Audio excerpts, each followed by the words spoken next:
You have more control over your reality than you give yourself credit for.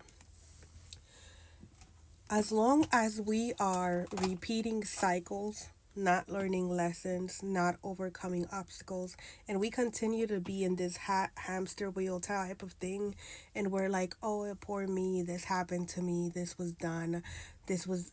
And when I say these things, I don't mean to ridicule anyone. I've lived there and I've come up out of that. And so today I'm able to speak on it and teach on how to get out of it because I've done it, right?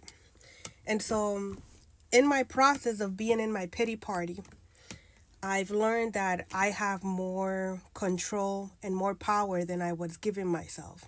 See, I realize that I am the cause and the solution for my suffering. And there are things put in place, certain teachings put in place to help us come up out of these things. Now, the reality of the matter is that a lot of these teachings have been taken out of the public grasp, right? To with the purposes of keeping us stuck, keeping us consuming, keeping us distracted, right? And so what's happening today is that a lot of us are awakening to these different teachings, to these different types of way of living in this world. And what I'm finding is that the solution is to heal. No matter what it is that you want for your life, whether it is that you want, a lot of money and to live prosperous and abundant and all that good stuff, it starts first with healing, with forgiveness, with doing the inner work.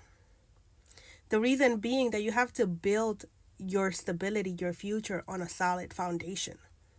What good does it give you to have billions of dollars and to have a comfortable life and for you to be dying inside little by little?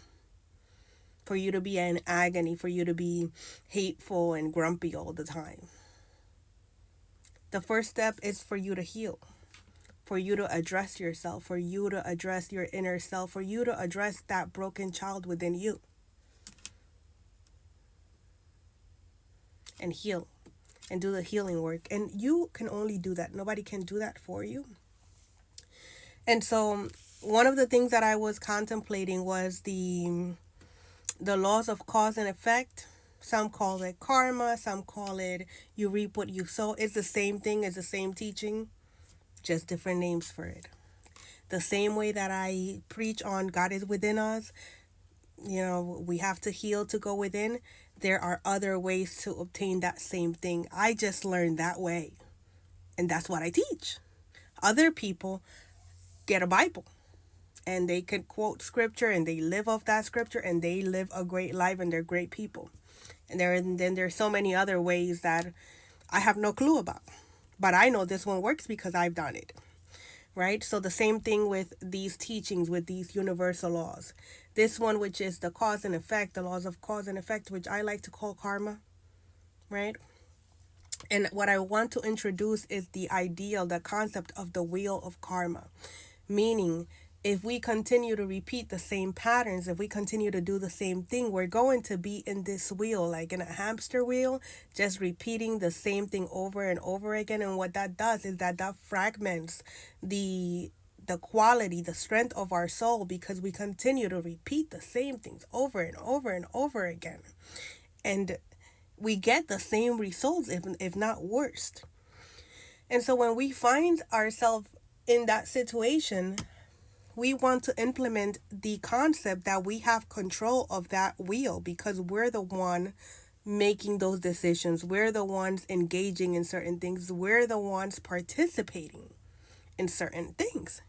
So if we have the ability to participate, then we also have the ability to withdraw.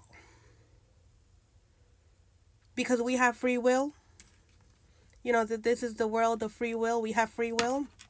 And so what happens here is that a lot of people get stuck in the, oh, it's me. This is just how it's been. My mama was this way. My daddy was this way. What is it that you're expecting from me type of scenario? Now, that's all well and dandy until that script right there is no longer doing the trick for you. Right? When you want more, specifically if your soul has carved out for you to do more, these situations will repeat themselves until you are so sick of it or so broken down that you have no option, no choice but to choose to heal or not, because you have free will, right? So, with the laws of cause and effect, if we start looking at our reality like this, at the things that we engage in like this, at the things that we give our attention to like this, cause and effect, we will begin to start making healthier choices for ourselves at a smaller scale, at a larger scale. Always remembering that this moment right now is the moment that we do have.